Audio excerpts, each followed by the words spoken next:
मीका भविष्यवक्ता की पुस्तक अध्याय 1। यहोवा का वचन जो यहूदा के राजा योताम, आहाज और हिजकिय्याह के दिनों में मीका मोरेशेती को पहुंचा, जिसको उसने शोमरोन और यरूशलेम के विषय में पाया। हे जाति जाति के सब लोगों, सुनो। हे पृथ्वी, तू उस सब समेत जो तुझ में है ध्यान धर, और प्रभु यहोवा तुम्हारे विरुद्ध वरन परमेश्वर अपने पवित्र मंदिर में से तुम पर साक्षी दे। क्योंकि देख, यहोवा तो अपने पवित्र स्थान से बाहर निकलता है, और वह उतरकर पृथ्वी के ऊंचे स्थानों पर चलेगा, और पहाड़ उसके नीचे ऐसे गल जाएंगे और तराई ऐसे फटेंगी, जैसे मोम आग की आंच से, और पानी जो घाट से नीचे बहता है। यह सब याकूब के अपराध और इस्राएल के घराने के पाप के कारण से होता है। याकूब का अपराध क्या है? क्या सामरिया नहीं? और यहूदा के ऊंचे स्थान क्या है? क्या यरूशलेम नहीं? इस कारण मैं सामरिया को मैदान के खेत का ढेर कर दूंगा और दाख का बगीचा बनाऊंगा, और मैं उसके पत्थरों को खंड में लुढ़का दूंगा, और उसकी नेव उखाड़ दूंगा, और उसकी सब खुदी हुई मूर्तें टुकड़े टुकड़े की जाएगी, और जो कुछ उसने छिनाला करके कमाया है वह आग में भस्म किया जाएगा, और उसकी सब प्रतिमाओं को मैं चकनाचूर करूंगा। क्योंकि छिनाले की ही कमाई से तो उसने उनको संचय किया है, और वह फिर छिनाले की सी कमाई ही को हो जाएगी। इस कारण मैं छाती पीट पीट कर हाय हाय करूंगा। मैं लुटासा और नंगा चला फिरा करूंगा। मैं गिदड़ों की नाई चिल्लाऊंगा और शुतुरमुर्गों की नाई रोऊंगा, क्योंकि उसके घाव असाध्य है, और विपत्ति यहूदी पर भी आ पड़ी, वरन वह मेरे जात भाइयों पर पकड़कर यरूशलेम के फाटक तक पहुंच गई है। गात नगर में इसकी चर्चा मत करो और मत रो। बेत अपरा में धूलि में लोटपोट करो। हे शापिर की रहने वाली नंगी होकर निर्लज्ज चली जा। सानान की रहने वाली नहीं निकल सकती। बेतेसेल के रोने पीटने के कारण उसका शरण स्थान तुमसे ले लिया जाएगा, क्योंकि मारोत की रहने वाली तो कुशल की बाट जोहते जोहते तड़प गई है, क्योंकि यहोवा की ओर से यरूशलेम के फाटक तक विपत्ति आ पहुंची है। हे लाकिश की रहने वाली, अपने रथों में वेग चलने वाले घोड़े जोत।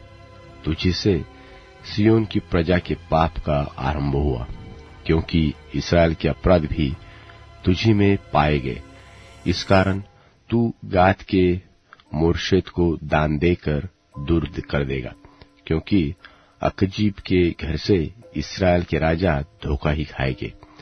हे मारेशा की रहने वाली, मैं फिर तुझ पर एक अधिकारी ठहराऊंगा, और इस्राएल के प्रतिष्ठित लोगों को अदुल्लाम में आना पड़ेगा।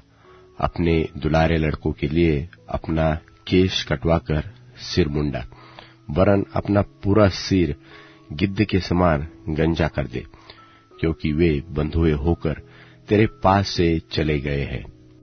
मीका भविष्यवक्ता की पुस्तक अध्याय 2।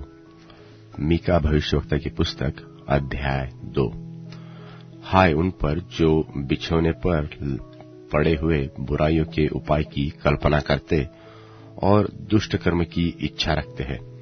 बलवंत होने के कारण भोर को दिन निकलते ही वे उसको पूरा करते हैं, और वे खेतों का लालच करके उन्हें छीन लेते हैं, और घरों का लालच करके उन्हें भी ले लेते हैं, और उसके घराने समेत पुरुष पर और उसके निज भाग समेत किसी पुरुष पर अंधेर और अत्याचार करते हैं।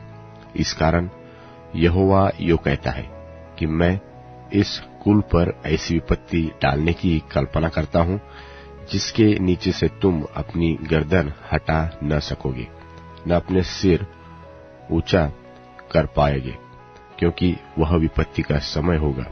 उस समय यह अत्यंत शोक का गीत दृष्टांत की रीति पर गाया जाएगा कि हम तो सर्वनाश हो गए, वह मेरे लोगों के भाग को बिगाड़ता है। हाय, वह उसे मुझसे कितनी ही दूर कर देता है। वह हमारे खेत बलवा करने वाले को दे देता है।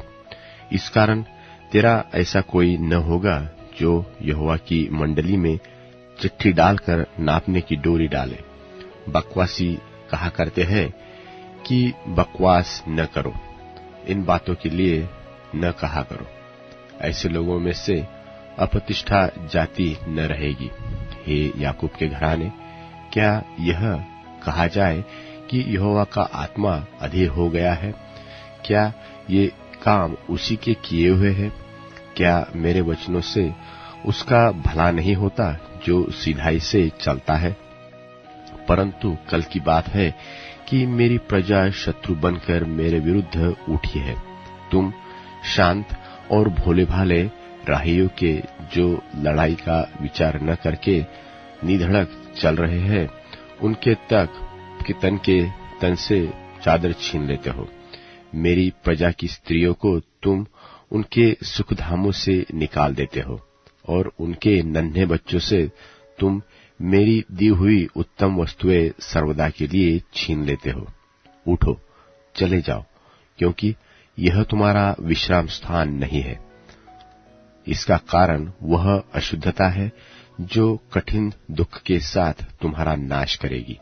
यदि कोई झूठी आत्मा से चलता हुआ यह झूठी बात कहे कि मैं तुमसे नित्य दाखमधु और मदिरा का वचन सुनाता रहूंगा, तो वही इन लोगों का भविष्यवक्ता ठहरेगा। हे याकूब, मैं निश्चय तुम सबों को इकट्ठा करूंगा। मैं इस्राएल के बचे हुओं को निश्चय इकट्ठा करूंगा। बासरा की भेड़ बकरियों की नाई एक संग रखूंगा। उस झुंड की नाई जो अच्छी चराई में हो, वे मनुष्यों की बहुतायत के मारे कोलाहल मचाएंगे। उनके आगे आगे बाड़े का तोड़ने वाला गया है, इसलिए वे भी उसे तोड़ रहे हैं और फाटक से होकर निकल जा रहे हैं। उनका राजा उनके आगे आगे गया, अर्थात यहोवा उनका सरदार और अगुवा है। मीका भविष्यवक्ता की पुस्तक अध्याय 3। मीका भविष्यवक्ता की पुस्तक अध्याय 3। और मैंने कहा, हे याकूब के प्रधानों, हे इस्राएल के घराने के न्यायियों, सुनो। क्या न्याय का भेद जानना तुम्हारा काम नहीं? तुम तो भलाई से बैर और बुराई से प्रीति रखते हो। मानो तुम लोगों पर से उनकी खाल और उनकी हड्डियों पर से उनका मांस उधेड़ लेते हो, वरन तुम मेरे लोगों का मांस खा भी लेते और उनकी खाल उधेड़ते हो। तुम उनकी हड्डियों को हांडी में पकाने के लिए तोड़ डालते हो और उनका मांस हंडे में पकाने के लिए टुकड़े टुकड़े करते हो। वे उस समय यहोवा की दुहाई देंगे, परंतु वह उनकी न सुनेगा, वरन उस समय वह उनके बुरे कामों के कारण उनसे मुंह फेर लेगा। यहोवा का यह वचन है कि जो भविष्यवक्ता मेरी प्रजा को भटका देते और अपने दांतों से काटकर शांति शांति पुकारते हैं, और जो कोई उनके मुंह में कुछ नहीं देता, उसके विरुद्ध युद्ध करने को तैयार हो जाते हैं। इस कारण ऐसी रात तुम पर आएगी कि तुम को दर्शन न मिलेगा और तुम ऐसे अंधकार में पड़ोगे कि भावी न कह सकोगे। और भविष्यवक्ताओं के लिए सूर्य अस्त होगा और दिन रहते रहते अंधियारा हो जाएगा और दर्शी लज्जित होंगे और भावी कहने वालों के मुंह काले होंगे, और वे सब के सब इसलिए अपने ओठों को ढांपेंगे कि यहोवा की ओर से उत्तर नहीं मिलता। परंतु मैं तो यहोवा की आत्मा से शक्ति, न्याय और पराक्रम पाकर परिपूर्ण हूं कि मैं याकूब को उसका अपराध और इस्राएल को उसका पाप जता सकूं। हे याकूब के घराने के प्रधानों, हे इस्राएल के घराने के न्यायियों, हे न्याय से घृणा करने वालों और सब सीधी बातों को टेढ़ी मेढ़ी करने वालों, यह बात सुनो। वे तो सिय्योन को हत्या करके और यरूशलेम को कुटिलता करके दृढ़ करते हैं। उसके प्रधान घूस ले लेकर विचार करते और याजक दाम ले लेकर व्यवस्था देते हैं और भविष्यवक्ता रुपए के लिए भावी कहते हैं। तो भी वे यह कहकर यहोवा पर भरोसा रखते हैं कि यहोवा हमारे बीच में तो है, इसलिए कोई विपत्ति हम पर न आएगी। इस कारण तुम्हारे हेतु सिय्योन जोतकर खेत बनाया जाएगा और यरूशलेम डीह ही डीह हो जाएगा, और जिस पर्वत पर भवन बना है वह वन के ऊंचे स्थान सा हो जाएगा। मीका भविष्यवक्ता की पुस्तक अध्याय 4। मीका भविष्यवक्ता की पुस्तक अध्याय 4। अंत के दिनों में ऐसा होगा कि यहोवा के भवन का पर्वत सब पहाड़ों पर दृढ़ किया जाएगा और सब पहाड़ियों से अधिक ऊंचा किया जाएगा, और हरेक जाति के लोग धारा की नाई उसकी ओर चलेंगे, और बहुत जातियों के लोग जाएंगे और आपस में कहेंगे कि आओ हम यहोवा के पर्वत पर चढ़कर याकूब के परमेश्वर के भवन में जाए। तब वह हमको अपने मार्ग सिखाएगा और हम उसके पथों पर चलेंगे, क्योंकि यहोवा की व्यवस्था सिय्योन से और उसका वचन यरूशलेम से निकलेगा। वह बहुत देशों के लोगों का न्याय करेगा और दूर दूर तक की सामर्थी जातियों के झगड़ों को मिटाएगा। सो वे अपनी तलवारें पीटकर हल के फाल और अपने भालों को हंसिया बनाएंगे। तब एक जाति दूसरे के विरुद्ध तलवार न चलाएगी और लोग आगे को युद्ध विद्या न सीखेंगे, वरन वे अपनी अपनी दाखलता और अंजीर के वृक्ष तले बैठा करेंगे और कोई उनको न डराएगा। सेनाओं के यहोवा ने यही वचन दिया है। सब राज्यों के लोग तो अपने अपने देवता का नाम लेकर चलते हैं, परंतु हम लोग अपने परमेश्वर यहोवा का नाम लेकर सदा सर्वदा चलते रहेंगे।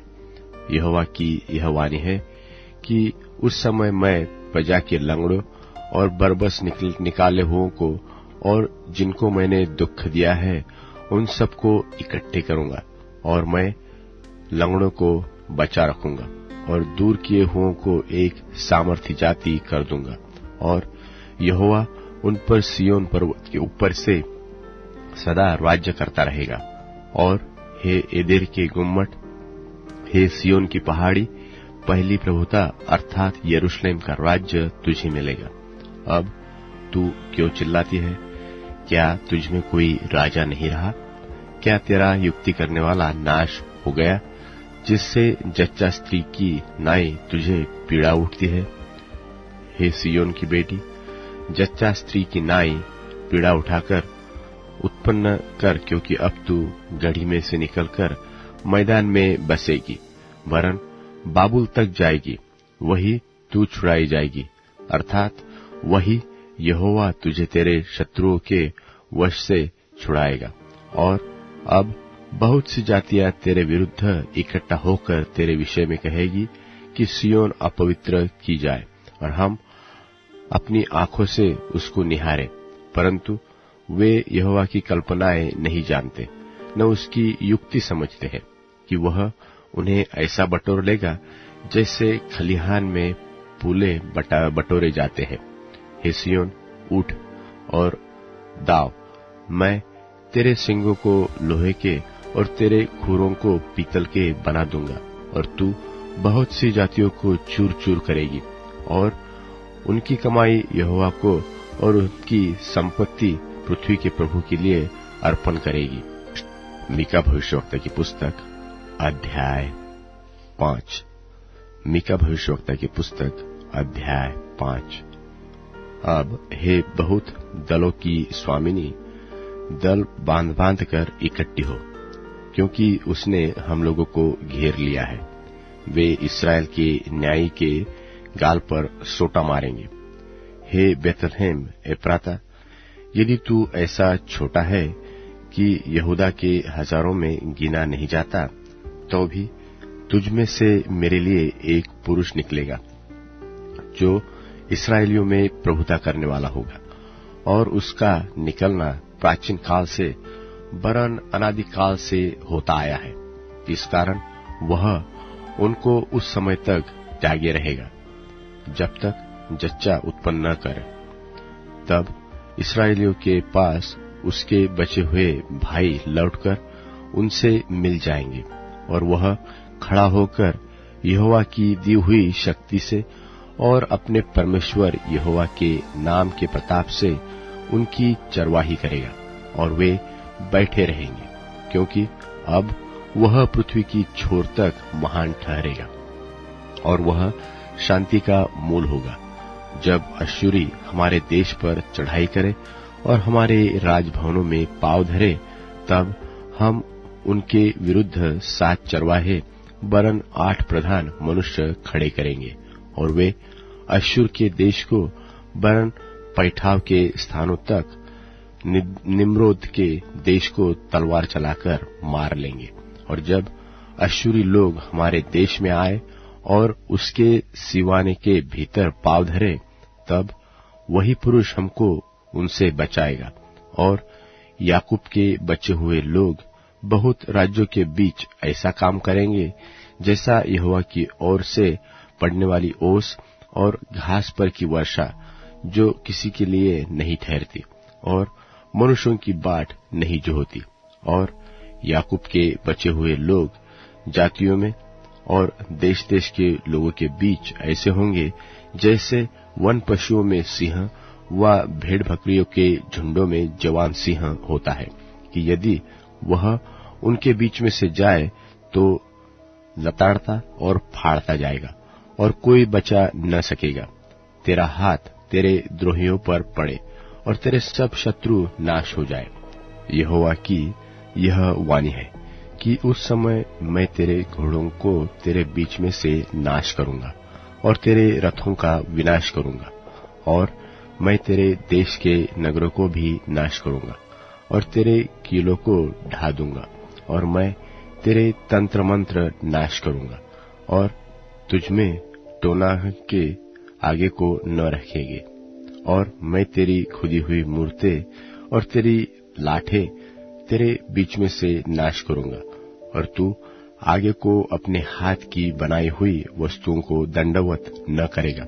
और मैं तेरी अशेरा नाम मूर्तों को भी भूमि में से उखाड़ डालूंगा, और तेरे नगरों को विनाश करूंगा, और मैं अन्य जातियों से जो मेरा कहा नहीं मानती क्रोध और जलजलाहट के साथ पलटा लूंगा।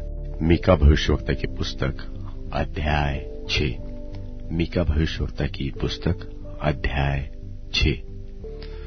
जो बात यहोवा कहता है उसे सुनो, कि उठकर पहाड़ों के सामने वाद विवाद कर, और टीले भी तेरी सुनने पाए। हे पहाड़ों और हे पृथ्वी की अटल नेव, यहोवा का वाद विवाद सुनो, क्योंकि यहोवा का अपनी प्रजा के साथ मुकदमा है, और वह इस्राएल से वाद विवाद करता है। हे मेरी प्रजा, मैंने तेरा क्या किया और क्या करके तुझे उकता दिया है? मेरे विरुद्ध साक्षी दे। मैं तो तुझे मिस्र देश से निकाल ले आया, और दासत्व के घर में से तुझे छुड़ा लाया, और तेरी अगुवाई करने को मूसा, हारून और मरियम को भेज दिया। हे मेरी प्रजा, स्मरण कर कि मोआब के राजा बालाक ने तेरे विरुद्ध कौन सी युक्ति की, और बोर के पुत्र बिलाम ने उसको क्या सम्मति दी। और शित्तीम से गिलगाल तक की बातों का स्मरण कर, जिससे तू यहोवा के धर्म के काम समझ सके। मैं क्या लेकर यहोवा के सन्मुख आऊं और ऊपर रहने वाले परमेश्वर के सामने झुकूं? क्या मैं होम बलि के लिए 1-1 वर्ष के बछड़े लेकर उसके सन्मुख आऊं? क्या यहोवा हजारों मेंढों से व तेल की लाखों नदियों से प्रसन्न होगा? क्या मैं अपने अपराध के प्रायश्चित्त में अपने पहलौठे को व अपने पाप के बदले में अपने जन्माए हुए किसी को दूं?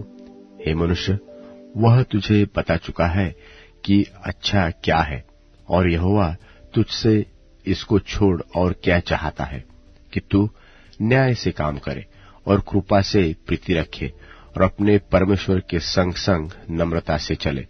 यहोवा इस नगर को पुकारता है और बुद्धि तेरे नाम का भय मानेगी। राजदंड की और जो उसे देने वाला है उसकी बात सुनो। क्या अब तक दुष्ट के घर में दुष्टता से पाया हुआ धन और छोटा एपा घृणित नहीं है? क्या मैं कपट का तराजू और घटपड़ के बटखरों की थैली लेकर पवित्र ठहर सकता हूं? यहाँ के धनवान लोग उपद्रव का काम देखा करते हैं और यहाँ के सब रहने वाले झूठ बोलते हैं और उनके मुंह से छल की बातें निकलती है। इस कारण मैं तुझे मारते मारते बहुत ही घायल करता और तेरे पापों के कारण तुझको उजाड़ डालता हूं। तू खाएगा परंतु तृप्त न होगा, तेरा पेट जलता ही रहेगा और तू अपनी संपत्ति लेकर चलेगा परंतु न बचा सकेगा, और जो कुछ तू बचा भी ले उसको मैं तलवार चलाकर लुटवा दूंगा।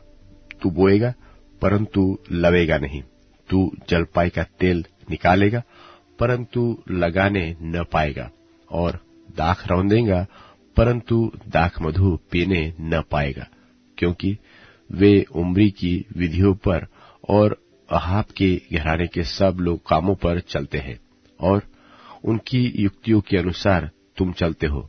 इसलिए मैं तुझे उजाड़ दूंगा और इस नगर के रहने वालों पर ताली बजाऊंगा और तुम मेरी प्रजा की नामधराई सहोगे। मीका भविष्यवक्ता की पुस्तक अध्याय 7। मीका भविष्यवक्ता की पुस्तक अध्याय 7। हाय मुझ पर, क्योंकि मैं उस जन के समान हो गया हूं जो धूपकाल में फल तोड़ने पर व रही हुई दाख बीनने के समय के अंत में आ जाए। मुझे तो पक्की अंजीरों की लालसा थी, परंतु खाने के लिए कोई गुच्छा नहीं रहा। भक्त लोग पृथ्वी पर से नाश हो गए हैं और मनुष्यों में एक भी सीधा जन नहीं रहा। वे सब के सब हत्या के लिए घात लगाते और जाल लगाकर अपने अपने भाई का अहेर करते हैं। वे अपने दोनों हाथों से भली भांति बुराई करते हैं। हाकिम तो कुछ मांगता और न्यायी घूस लेने को तैयार रहता है, और रईस मन की दुष्टता वर्णन करता है। इसी प्रकार से वे सब मिलकर चालसाजी करते हैं।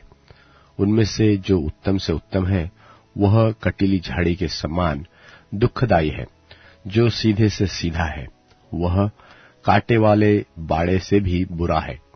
तेरे पहरुओं का कहा हुआ दिन अर्थात तेरे दंड का दिन आ गया है।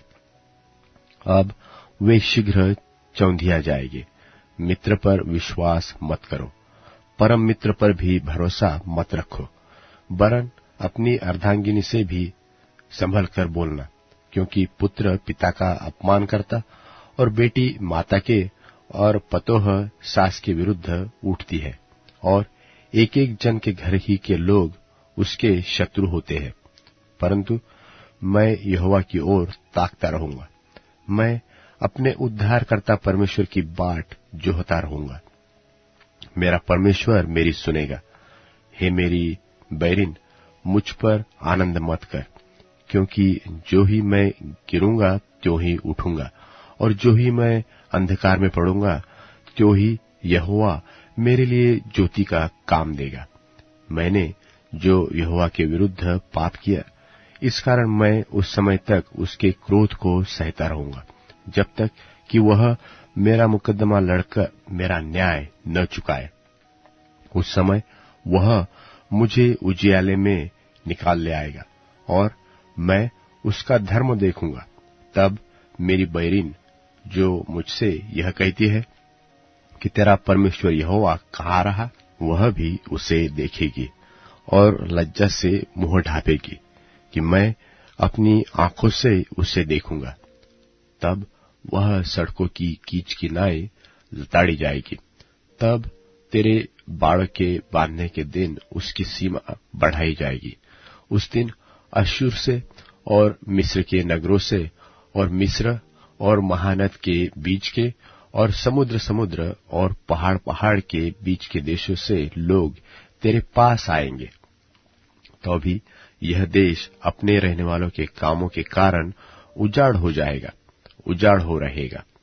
अपनी प्रजा की अर्थात अपने निज भाग की भेड़ बकरियों की जो करमेल के वन में अलग बैठती है, तू लाठी लिए हुए चरवाही कर।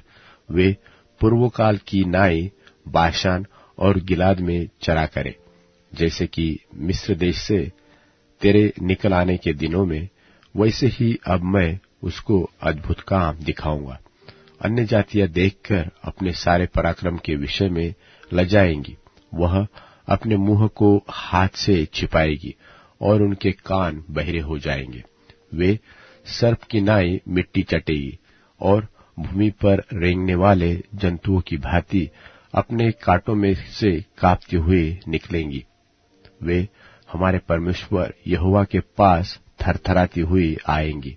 हाँ, वे मुझसे डरेंगी। तेरे समान ऐसा ईश्वर कहाँ है जो अधर्म को क्षमा करे और अपने निज भाग के बचे हुओं के अपराध से आनाकानी करे। वह अपने क्रोध को सदा बनाए नहीं रखता, क्योंकि वह करुणा से प्रीति रखता है। वह फिरकर हम पर दया करेगा और हमारे अधर्म के कामों को लताड़ डालेगा। तू उनके सब पापों को गहरे समुद्र में डाल देगा। तू याकूब के विषय में वह सच्चाई और इब्राहिम के विषय में वह करुणा पूरी करेगा, जिसकी शपथ तू हमारे पितरों से प्राचीन काल के दिनों से लेकर अब तक खाता आया है।